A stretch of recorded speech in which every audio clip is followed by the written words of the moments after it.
할렐루야. 우리 옆에 분들하고 인사할까요? 사랑하고 축복합니다. 잘 오셨습니다.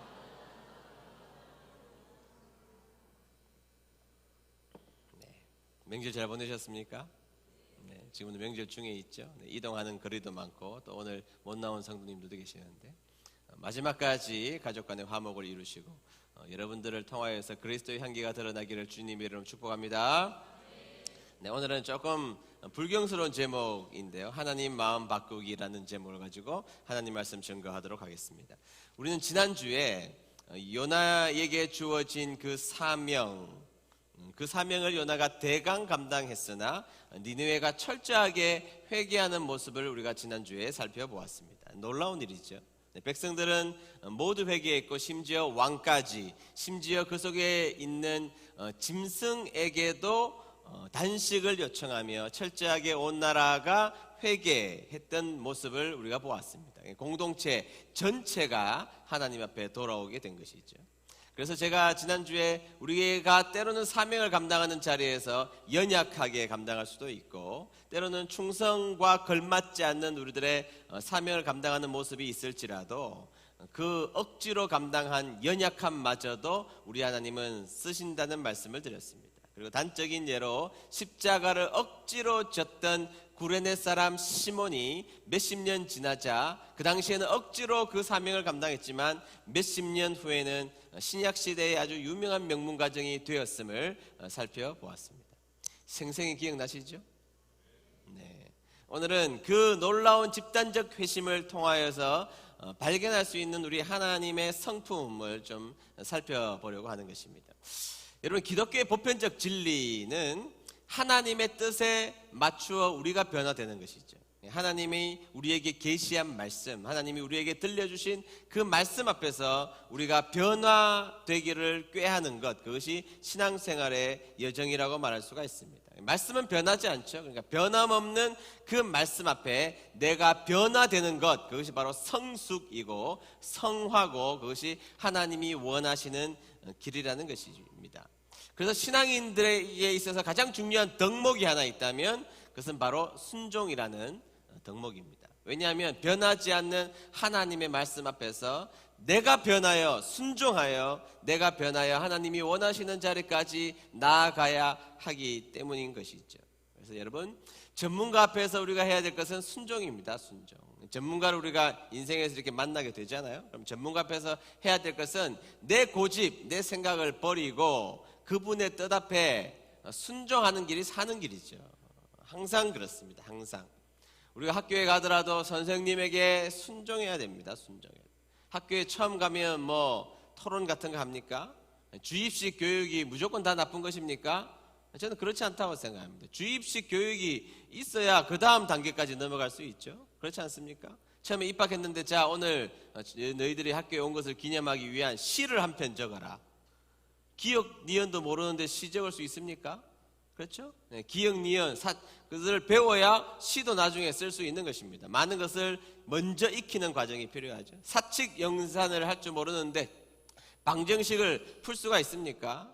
그래서 개론 같은 것을 먼저 배워야 합니다. 개론을 배워야 세미나도 하고 세미나 할 때 발제도 하고 나중에 논문까지 쓰게 되는 것이죠. 그러니까 기초적인 것에 대한 이해, 배움, 그래서 전문가 앞에서는 일단은 순종하고 수용하는 것, 그것이 무엇보다도 저는 중요하다고 생각합니다. 그래서 제 인생에서 대원칙이 하나 있어요. 대원칙이 뭐냐면 전문가 앞에서 순종하자. 전문가 앞에서는 뭐 하자? 순종하자. 전문가 앞에서는 순종하는 것이 사는 길입니다. 전문가 앞에서는 고집 피우면 피울수록 내가 망하는 것입니다. 그래서 전문가 앞에서는 나보다 훨씬 뛰어난 전문가 앞에서는 그 분야에 있어서는 순종하는 사람들이 되어야 하는 것입니다. 전문가 앞에서는 순종하자. 동네 미용실에 가서 머리를 커트하면 파마를 하면 요청하죠.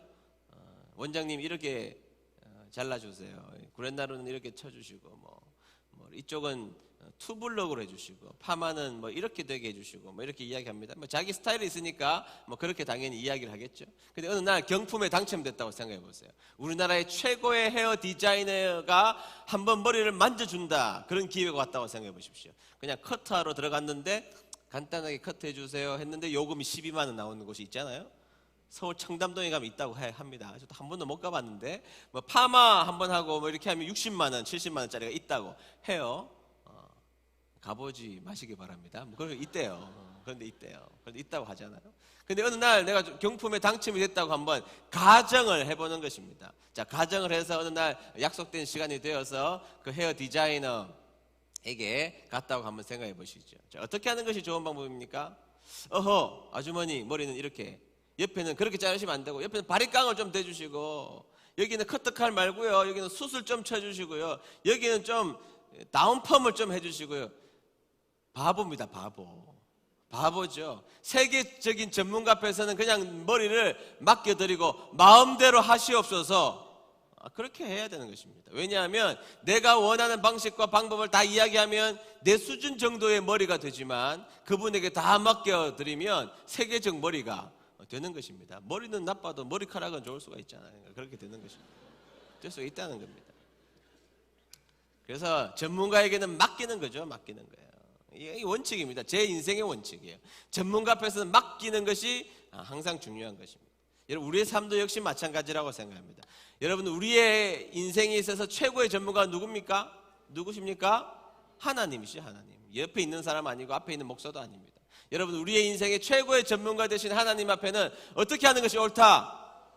순종하는 것이 옳다. 순종하여 그분에게 맡겨드리는 것, 우리의 인생에게 맡겨드리는 것, 그래서 그분의 뜻대로 우리가 순종하여 나아갈 때 우리의 인생이 복된 인생이 될 줄로 믿습니다. 네, 그런데 오늘 이상한 일이 일어났다는 것이죠.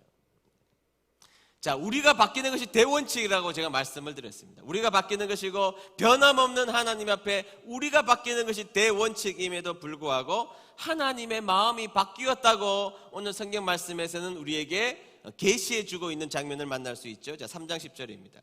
3장 10절 말씀을 쉬운 성경으로 다 같이 읽습니다. 시작.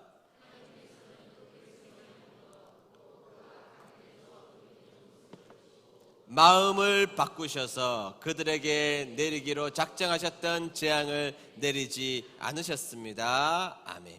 자, 여러분, 하나님의 마음을 바꿀 수 있는 방법이 있습니까?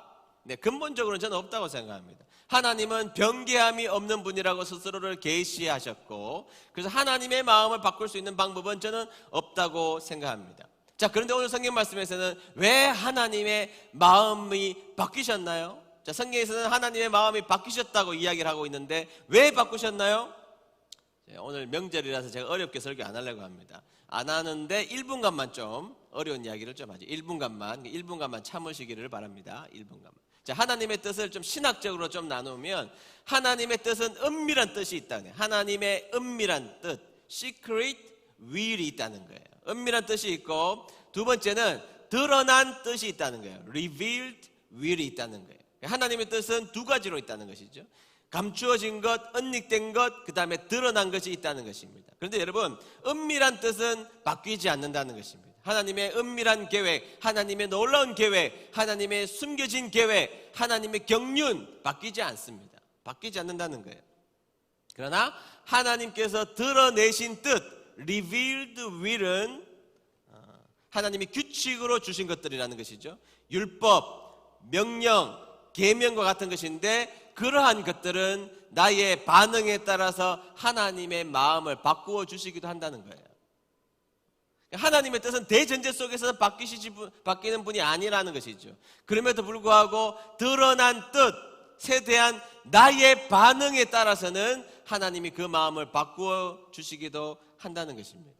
자, 약간 신학적 이야기를 기억하시고 지난주 본문이었던 구절을 다시 한 번 더 보겠습니다. 지난주 본문이었던 구절을 다시 보시죠.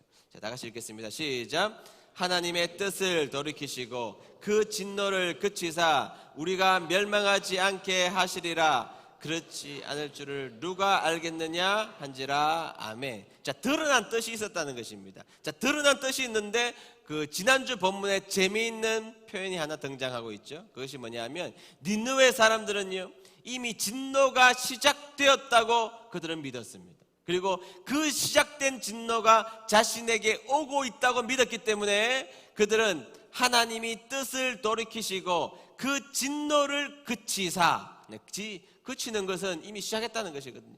그들은 이미 진노가 시작되었음을 그들은 그렇게 깨달았다는 것입니다. 진노가 시작되었다는 것입니다. 진짜 하나님을 두려워했다는 것입니다. 그 진노가 지금 자신에게 오고 있다는 것이고, 그 진노가 임하면 자신의 인생과 나라는 끝장난다는 것을 그들은 진짜로 믿었던 것입니다. 그래서 오늘 본문 10절에 보겠습니다. 10절 다시 보겠습니다. 시작. 하나님께서는 그 백성이 하는 것, 곧 그 악한 길에서 돌이키는 모습을 보시고 마음을 바꾸셔서 그들에게 내리기로 작정하셨던 재앙을 내리지 않으셨습니다. 아멘. 네, 그들의 반응이 있었다는 것이죠.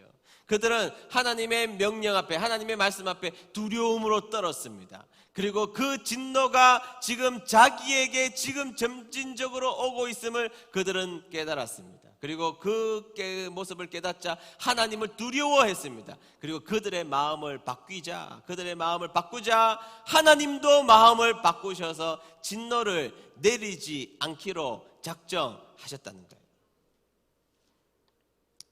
여러분, 하나님의 마음을 바꾼 매개체가 뭐죠? 하나님의 마음이 어떻게 해서 바뀐 것입니까? 그 악한 길에서 돌이키는 모습이죠. 모습. 그 악한 길에서 돌이키는 모습을 우리 하나님이 보시고 하나님이 그 마음을 바꾸셨다는 거예요. 자, 여러분, 악한 길에서 돌이키는 모습을 한 단어로 설명하면 뭐죠? 회개. 자, 회개할 때 하나님은 그 마음을 바꾸신다는 것입니다. 뭐 할 때? 회개할 때 하나님은 마음을 바꾸신다는 것입니다. 자, 니느웨 백성에게 대한 하나님의 뜻이 왜 하나님은 바꾸셨습니까? 그들이 회개했기 때문에. 그들의 마음이 먼저 회개함으로 정하여 바꾸었기 때문에 하나님의 마음도 바꾸셨다는 것이죠. 근데 여러분, 성경에서 반대의 장면도 등장하고 있음을 우리는 살펴볼 수가 있습니다. 우리가 잘 알고 있는 창세기에 나오는 소돔과 고모라의 사건 잘 아시지 않습니까? 그들은 패역했습니다. 패역한 백성이었습니다. 그래서 하나님은 소돔과 고모라를 멸망시킬 것을 말씀하여 주셨죠. 그래서 하나님은 은혜를 베풀어 주셨습니다. 아브라함을 통하여서 롯에게 은혜를 베풀어 주셔서 롯과 그 가족들은 구원하시기로 작정을 하셨던 것입니다. 전적인 하나님의 은혜를 베풀어 주신 것입니다. 자, 그 은혜의 자리로 가기까지, 자, 이 저주의 자리로부터 은혜의 자리로 가기까지 하나님은 조건을 몇 가지 달아 놓으셨다는 거 아시죠? 자, 한번 보겠습니다. 창세기 19장 17절 중반절을 보도록 하겠습니다. 다 같이 읽습니다. 시작. 뒤를 돌아보거나 멈추지 마시오. 산으로 도망가시오. 그렇게 하지 않으면 당신들도 죽을 것이요. 아멘. 자, 하나님은 저주의 자리에서, 진노의 자리에서 은혜의 자리까지로 가는 여정 가운데 반드시 지켜야 될 것이 있다는 것을 말씀해 주고 있다는 것을 우리가 분석해서 알아내야 한다는 것입니다. 뭐냐? 첫 번째는 이곳을 피하라는 것입니다. 자, 이곳을 어떻게 하라? 피하라는 것입니다. 자, 이곳에 더 이상 소돔과 고모라에는 희망이 없으니 고무신 거꾸로 신어라 이 말이에요. 뭐 하라? 고무신 거꾸로 신어라 이 말이에요. 여러분, 이곳에 소망이 없다는 거 아닙니까? 여러분, 옛날에 여러분들의 애인이 왜 고무신 거꾸로 신었습니까? 소망이 없기 때문이에요. 소망이. 저 인간하고 살아서 소망이 없다고 생각하기 때문에 고무신 거꾸로 신는 거예요. 제가 신학교에 다닐 때 우리 침례교 사조직이 있거든요. 광념회라고. 사조직이 있는데 2학년 마치고 4명이 군대 갔습니다. 4명이 군대 갔는데 내 친구 중에서, 친한 친구 중에 4명 군대 갔는데 1명이 애인이 없었고 3명이 애인이 있었는데 1명은 끝까지 기다려서 지금 결혼을 했고, 그 친구는. 저는 군대 안 갔습니다. 우리 집사람 아니에요. 2명은 군대 가자마자 거꾸로 신더라고, 무신. 제가 추풍령 휴교에서 공중전화에서 얼마나 욕을 했는지 몰라요. 그 당시에 5,000원짜리 그게 다 딸 동안 제가 울산에 살고 있는 그 여자한테 전화해서 제가 얼마나 욕을 한 바가지 했는지 모릅니다. 근데 여러분, 희망이 없다고 생각해서 거꾸로 신어서 지금 생각해보니까 잘 된 겁니다. 잘 된 거예요. 제 친구들도 좋은 사모님들 만나서 목회 잘하고 있고, 아니 목회의 길이 어렵다고 도망가는 여인 뭐 하려고 붙잡습니까? 그 여자 붙잡았다가 둘 다 인생 망칠 뻔했죠. 희망이 없다고 생각하면 고무신 거꾸로 신도록 내버려둬야 되는 거예요. 내버려둬. 여러분, 이 멸망한 소돔과 고모라 소망이 있습니까? 소망이 없잖아요.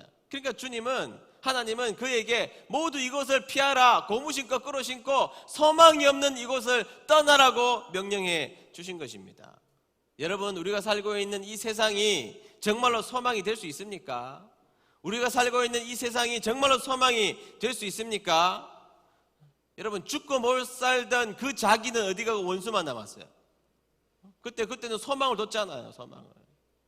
여러분, 자식을 소망을 두고 키웠는데 지금 그 소망을 뒀던 자식들 다 지금 어디가 있습니까?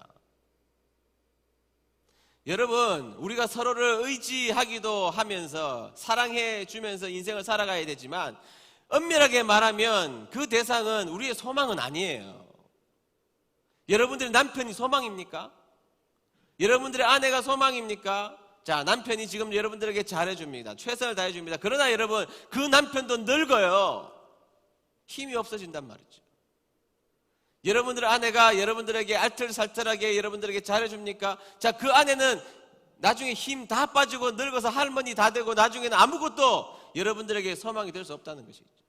진짜 소망 아닙니다, 여러분. 우리가 소망으로 여겼던 사람들, 세상들, 정말로 그것이 소망입니까? 여러분들이 가지고 있는 그 물질이 정말로 여러분들의 인생에 소망이 될 수 있습니까? 여러분들이 가지고 있는 건강이 정말로 소망이 될 수 있습니까? 많이 배운 것이 소망이 될 수 있습니까? 여러분, 많이 지식 알고 있는 거는요, 요즘에는 구글 사이트 하나로 다 정리됩니다. 솔직히 말하면 이제는 지식의 평준화가 이루어진 시대입니다. 그런 지식을 알아내는 것은 얼마 걸리지도 않아요. 여러분, 우리가 소망이라고 여겼던 것들이 조금의 시간이 지나면 소망이 되지 않는다는 것을 알아야 합니다. 여러분들이 세상에 소망을 두고 있다면 빨리 고무신 거꾸로 신게 되기를 주의 이름으로 축복합니다. 와닿지 않나 보네, 고무신 거꾸로 신는 것이. 여러분, 하나님만이 우리의 소망인 것을 믿는 여러분 되시기를 주의 이름으로 축복합니다. 그래서 소돔과 고모라의 소망을 두지 말라는 것이죠. 자, 두 번째는 뒤를 돌아다 보지 말라는 것입니다. 뒤를 돌아다 보지 말라. 미련을 두지 말라는 것입니다. 미련. 여러분, 미련을 조금 더 갖지 말라는 것입니다. 아니, 하나님, 내가 그 소돔과 고모라에 얼마나 정이 들었는데요. No. 하나님, 소돔과 고모라에 내 재산이 있는데요. No. 소돔과 고모라에 내 친구 있는데요. No. 멸망하기로 작정한 그곳에 더 이상 소망을 두지 말고 미련도 두지 말아요. 미련도 두지 말아요. 하나님의 명령인 것입니다. 미련. 여러분, 우리가 회개할 때 그 회개를 방해하는 것, 온전하게 돌아오는 길로, 하나님이 원하시는 길로 돌아오는 길을 방해하는 것이 뭐냐 하면 미련입니다. 미련. 세상에 대한 미련. 미련이 문제예요. 제가 이 설교 준비하면서 자꾸 옛날 가요가 생각이 나더라고요. 복음성은, 제가 복음성 찬송가 아무리 뒤져도 미련에 대한 게 없더라고요. 야, 성경 말씀, 이 믿는 사람들은요, 딱 미련에 대한 찬송가는 만들어 놓지 않았어요. 근데 가요는요, 조금만 뒤져도 다 미련투성이에요. 제가 옛날에 어릴 때 들었던, 제가 그 당시에 최고 인기 가수였는데 저는 별로 안 좋아했습니다. 주현미라고. 개인적 취향이니까 비난하지 마십시오. 개인적 취향을 줄여서 개취라고 하더라고요. 개취. 개인적 취향이니까요. 저는 들으니까 좀 염소 소리 같아서 어릴 때 별로 저는 안 좋아했습니다. 안 좋아했는데 가사도 별로 마음에 안 들었어요. 비 내리는 영동교. 여러분들 모르시죠? 저는 아는데 가사를 좀 읽어드리면 밤비 내리는 영동교를 홀로 걷는 이 마음. 꺾어야 되는데 이게. 그 사람은 모를 거야, 모르실 거야. 비에 젖어, 슬픔에 젖어, 눈물에 젖어 하염없이 걷고 있네. 밤비 내리는 영동교. 지금 뭐 하는 짓이에요, 지금 이게? 뭐 하는 짓이에요? 왜 비에 젖어요? 눈물인지 빗물인지 모르게 왜 그딴 짓을 하냐고요. 왜? 잊어야지 하면서도 못 잊는 것은 뭐예요? 아시네. 미련 때문인가 봐. 그놈의 미련 때문에 비 맞고 청승 맞게 다니는 거예요, 이게. 또 있더라고, 또 있더라고. 신사동 그 사람? 이건 더해요, 더해. 희미한 불빛 사이로, 옥경이 아닙니다. 마주치는 그 눈길 피할 수 없어. 나도 몰래, 여러분, 희미한 불빛이 문제예요. 불빛이. 조명빨이거든요, 조명빨. 밝은 곳에서 만나시기를 바랍니다. 나도 몰래, 아니, 지금 만나신 분들 만나지 말고, 우리 청년들 말하는 거예요. 나도 몰래 사랑을 느끼며 만났던 그 사람. 자, 여기서 헤어진 거예요. 여러분, 문맥을 파악해야 됩니다. 문맥을 정확하게, 가요를 불러도 문맥을 파악하고 불러야 은혜가 되죠. 그래서 만났던 그 사람, 여기서 헤어진 거예요. 여기서 딱 헤어진 거예요. 그 다음에 뭐라고 가사가 나와 있습니까? 행여 오늘도 다시 만날까 그날 밤 그 자리에 기다리는데, 이게 뭐 미친 짓 아니에요, 미친 짓? 다시 또 그 조명빨 밑에서 가서 기다리고 앉았다는 거예요. 정신 나간 사람이. 그 다음 가사가 뭐죠? 딱 못을 박습니다. 그 사람 오지 않고 나를 울리네. 시간은 자정 넘어 새벽으로 가는데, 지금 밤늦게 싸돌아 다닌다는 거죠. 그러면서 마지막 결론, 아, 그날 밤 만났던 사람 나를 잊으셨나 봐. 잊었어요. 다 끝난 일이에요. 다 끝난 일인데 왜 미련을 둬요? 그 조명빨 밑에서 잠시 보고 반했던 사람 다 헤어지고 도망가고 없는데 왜 비 쫄딱 맞고 자정 넘어서 돌아다니면서 엉뚱한 짓 하냐고요. 왜? 미련 때문에. 그놈의 미련 때문에. 미련이 문제입니다. 자, 롯의 아내 보십시오. 자, 창세기 19장 24절. 나같이 읽습니다. 시작. 여호와께서 소돔과 고모라에 하늘로부터 마치 비를 내리듯 유황과 불을 쏟아 부으셨습니다. 아멘. 여러분, 지금 소돔과 고모라를 뒤에 두고 걸어 나오고 있죠. 그런데 여러분, 저쪽에 지금 망하고 있다는 것을 지금 그들은 알고 있을까요, 모르고 있을까요? 알고 있죠. 여러분, 유황 냄새 맡아보셨죠? 유황 냄새는 척 냄새 맡아보면 유황이구나 알아요. 지금 저 뒤에는, 소돔과 고모라에는 빛처럼 유황과 불이 쏟아지고 있단 말이죠. 그들은 코를 통하여서 저곳이 망하고 있다는 것을 지금 직감적으로, 아니 체험적으로 느끼고 있어요. 뿐만 아니죠. 하늘에서 유황과 불이 떨어지고 있으니 곡소리가 날 거 아니겠습니까? 나 죽네, 타 죽네, 곡소리가 그의 귀에 들릴 거라는 거예요. 냄새로 진노가 임했음을 알았고, 그들의 귀로 진노가 지금 임했음을 그들은 충분히 알았다는 것입니다. 그러면 하나님의 진노를 무섭게 생각하고 은혜의 자리로 빨리 가서 피신해 있어야죠. 근데 어떻게 합니까? 26절 다 같이 읽습니다. 시작. 소금 기둥이 되어 버렸습니다. 아멘. 진노가 지금 내리고 있다고요. 자신에게 은혜가 약속되어 있습니다. 하나님께서는 은혜를 주시기로 약속되어 있어요. 저쪽에서는 진노가 임하고 있고요. 그러면 하나님께서 또한 뒤를 돌아다 보지 말 것을 분명하게 말씀하셨으면 돌아보지 말아야죠. 무슨 미련이 있어서 돌아봅니까? 곡소리 나고 저곳에서 사람들이 타 죽는 소리가 나고 있는 그곳을 뭐 하려고 뒤를 돌아다봐요. 그런데 롯의 아내는 그 미련 때문에 뒤를 돌아다 보았다는 것입니다. 이 성경에서 중요한 기록으로 남겨둔 것입니다. 중요한 기록으로. 진심으로 회개하지 못했다는 것입니다. 여러분, 하나님을 정말로 두려워하지 않으면 진심으로 돌이키는 회개를 사람들은 하지 않습니다. 그리고 진심으로 회개하지 않는 그 순간부터 사람들은 세상에 수많은 미련을 버리지 못하고 미련 때문에 뒤를 쳐다보는 거예요. 그 인생이 되고 만다는 것이죠. 그러나 여러분, 은혜를 베풀기로 약속한 그 약속이 있다면 이제 세상 그만 봐야죠. 미련 두지 말아야죠. 그리고 하나님이 원하시는 자리까지 빨리 가야죠. 여러분, 우리에게 십자가의 은혜로 말미암아 하나님께서 놀라운 은혜를 우리에게 주신 줄로 믿습니다. 우리는 롯의 아내처럼 그 은혜의 자리로 가는 자리가 아니고 우리는 이미 하나님의 은혜가 우리 인생에 임했음을 믿는 여러분 되시기를 축복합니다. 그러면 세상 돌아다 보지 말아야죠. 세상 돌아다 보지 말아야죠. 그리고 우리가 하나님만을 바라보며 우리의 마음을 진짜로 바꾸는 진정한 회개, 그 회개가 역사가 되는 것입니다. 진정한 회개가 은혜의 통로가 된다는 것 기억하는 저와 여러분 되시기를 주의 이름으로 축복합니다. 여러분, 부흥은 언제 일어났습니까? 전 세계에 부흥운동 많죠? 전 세계에 있는 수많은 부흥운동은 언제 일어났습니까? 항상 회개할 때, 우리의 마음을 바꾸어 드릴 때, 세상을 향했던, 죄에 향했던 우리의 마음을 완전하게 뒤집고 바꿀 때 하나님은 그곳에 놀라운 은혜와 부흥을 주신 줄로 믿습니다. 한국에 일어났던 최고의 부흥운동이 언제였습니까?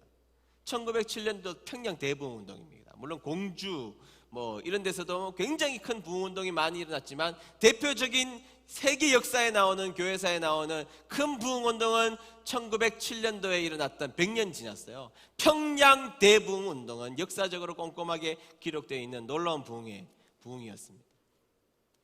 1907년 1월 2일부터 15일까지 무려 2주 동안이나 부흥회가 작정이 되었습니다. 이 클래스가 달라요. 클래스가.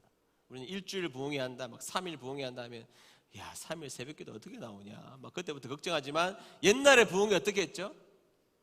옛날 부흥회는요, 시작 시간이 있는데 끝나는 시간이 없어요. 그 부흥사 목사님 맘대로요. 맘대로 밤 꼴딱 세운 적도 있어요. 제가 모셨던 김충기 목사님 13시간 설교하셨어요. 13시간. 장로교 신학교에서 김충기 목사님 설교하실 때에 저녁부터 시작해서 13시간 집회하셨다는 기록도 있어요. 그게 오래전 이야기도 아닙니다. 1990년 초반 이야기예요. 그러니까 시작 시간이 있는데 끝나는 시간이 없는데, 새벽에 모이죠. 4시부터 모이면 끝나는 시간 없어요.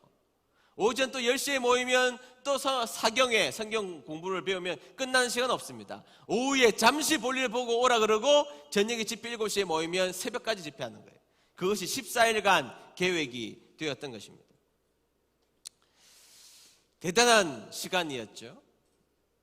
모두들 부흥을 기대하며 열심히 부흥회를 참석했습니다. 그런데 여러분, 13일이 될 때까지 아무 일도 안 일어나요. 13일이 될 때까지 그 평양에서 장대현 교회에서 모였던 그 부흥회에는 일도 변하지 않는 것입니다. 그 당시에 상황을 그레이엄 선교사님이 그대로 기록해 놓고 왔는데, 제가 읽어보면 이렇습니다. 집회는 이상하게도 전혀 영적인 생기가 없었으며, 영적인 생기가 조금도 없었다. 그 다음에 하나님의 성령이 회중 가운데서 떠나버린 것 같은 느낌을 받았고, 불길 같은 성령이시냐 아무리 불러도 선교사님들이 13일째 될 때까지는 성령님이 떠났다고 생각이 들었다는 거예요. 그 다음에 사람들은 매우 답답해했다. 거기 앉아있는 성도님이 부흥을 갈망하며 앉아서 열심히 말씀 듣고 찬양했는데 아무런 변화가 없자 그들조차도 마음이 답답했다는 거예요. 완전 절망이죠. 13일이나 했는데 아무런 역사가 일어나지 않으니까 완전한 절망을 그들이 경험하고 기록해 놓게 된 것입니다. 그러자 이 부흥회를 개최한 외국 선교사님들이 초긴장 상태가 되신 거예요. 이 조선 땅, 희망이 없는 땅 아닙니까? 그 당시에 일제의 침략과 그 가난한 나라, 소망이 없는 그 조선 땅에 하나님의 은혜가 부어져야 살 수 있을 텐데 하나님의 은혜가 부어지지 않으니까 그들이 견딜 수가 없었던 것입니다. 그 외국 선교사님들만 13일째 되는 날 따로 모여서 그분들이 따로 기도회를 하신 것입니다.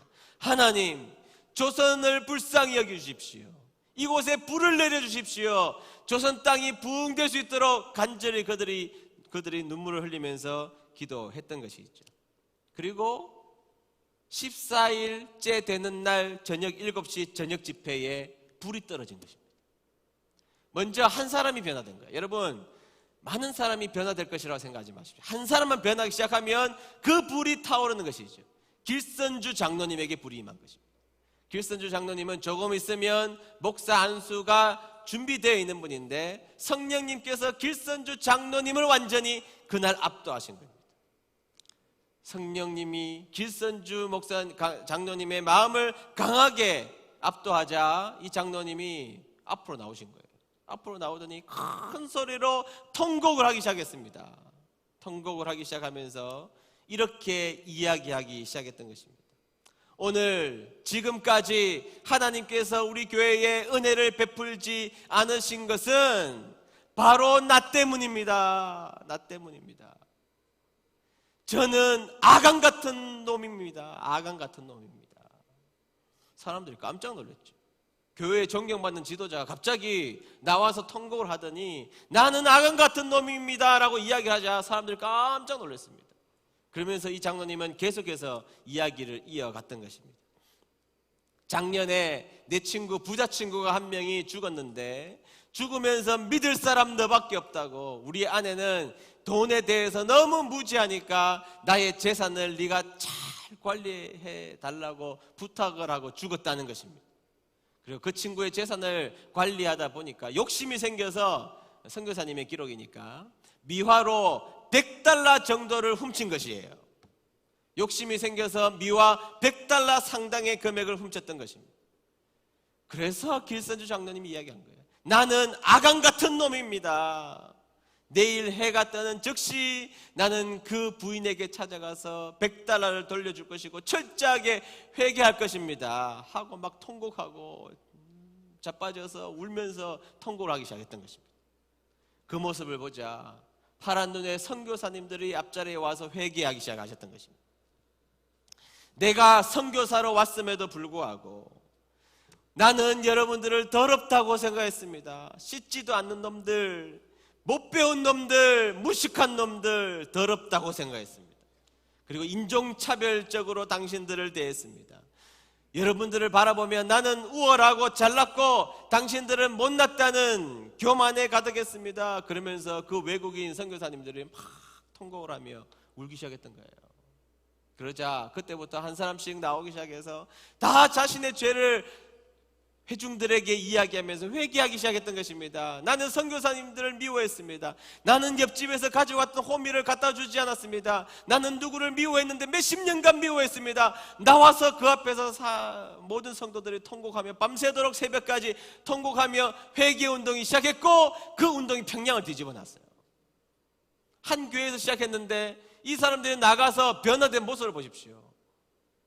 훔쳤던 호미 갖다 주면서 잘못했다고 무릎을 꿇고 빌었고, 그동안 욕했던 거 뭐 들리지도 않는데 뭐 찾아가서 무릎을 꿇고 회개하면서 내가 당신을 그동안 미워했노라고 용서해달라고 이야기했고, 평양이 뒤집어지고 한국이 뒤집어졌습니다.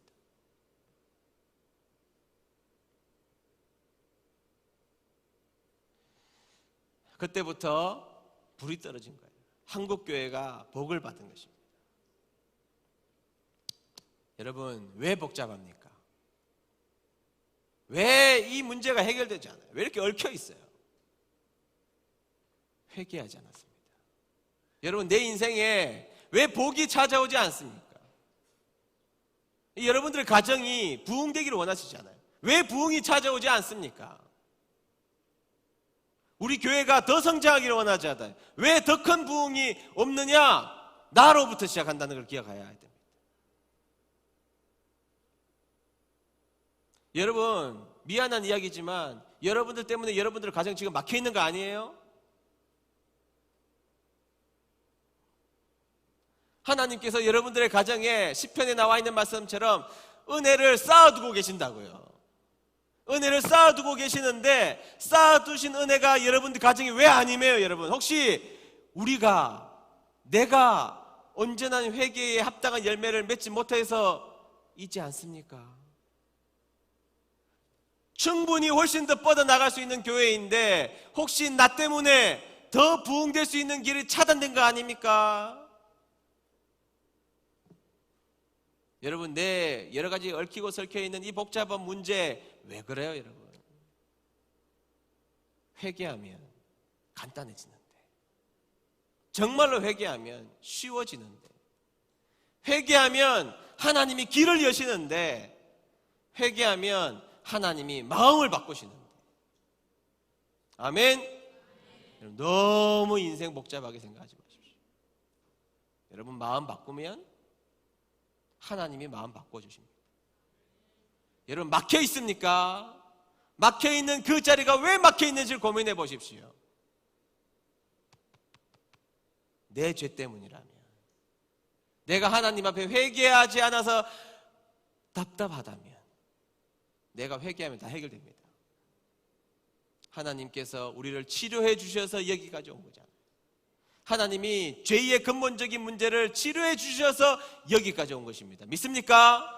그렇다면 날마다의 우리의 인생 가운데 해결해야 될 그 죄의 문제를 해결하면 하나님은 시편에 나와 있는 말씀처럼 쌓아두신 은혜의 주인공이 바로 저와 여러분들이 될 줄로 믿습니다. 그래서 온전한 치료자 되신 그분께 우리의 인생을 회개하며 마음 바꾸어서 내어드리면 하나님이 치료하시고 회복하시고 부흥을 우리에게 주실 줄로 믿습니다. 다 같이 찬양 부르겠습니다. 말씀을 생각하면서 예수 나의 좋은 치료자.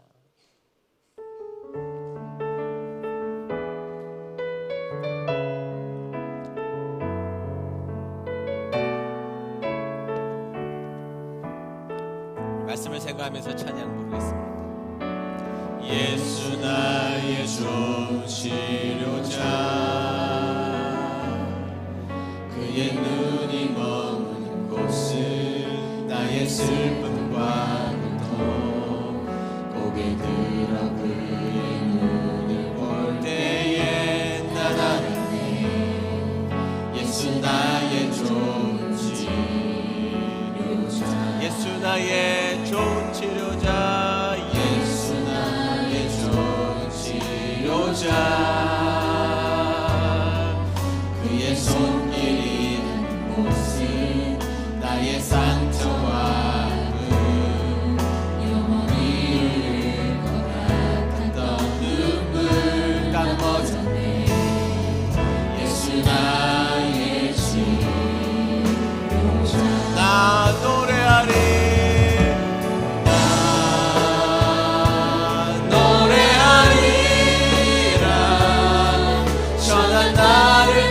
돌아보시 구세주를 찬양해 하늘 닿는 곳까지 내 손 들리라. 예수 나의 치료자. 잠시만요. 제 가사를 여러분들에게 좀 읽어드리고 싶습니다. 가사를 한번 묵상해 보십시오. 예수 나의 좋은 치료자, 그의 눈이 머무는 곳은 나의 슬픔과 고통. 여러분, 세상 사람들은 여러분들이 아파하는 곳 회피합니다. 고개를 들어 그의 눈을 볼 때에 난 알았네. 예수 나의 좋은 치료자.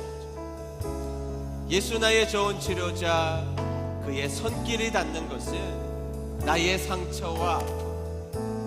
네, 여러분, 우리의 상처가 없어지지 않을 것 같았죠. 영원히 흐를 것 같았던 눈물 다 멎었네. 왜? 예수 나의 치료자가 되셨기 때문에. 그래서 노래하는 겁니다. 난 노래하리라 천한 나를 돌아보시. 우리가 뭐 볼 일이 있습니까? 하나님이 우리에게 무슨 덕을 볼 일이 있으세요? 천한 나죠. 천한 나를 돌아보신 그분을 생각하니까 하늘 닿는 곳까지 내 손 들리라. 정말로 내 손을 저기 하늘까지 들고 싶은 거예요. 그분 찬양하기 위해서. 예수 나의 치료자. 우리 이 찬양을 다시 한번 뜨겁게 가사를 생각하면서 우리를 회복하시는 하나님, 그분을 찬양하도록 하겠습니다. 예수 나의 치료자, 예수 나의 좋은 치료자, 그의 눈이 머문 곳은 나의 슬픔과 고통, 고개 들어 그의 눈을 볼 때에 난 알았네. 예수 나의 좋은 치료자, 예수 나의 좋은 치료자. 예수 나의 우리 고백하겠습니다. 주님이 만지시면 해결되는 것이죠. 그의 손길이 닿는 곳에 나의 상처와 영원히 흐를 것 같았던 눈물 다 멈췄네. 예수 나의 치료자, 고백하겠습니다. 나 노래하리라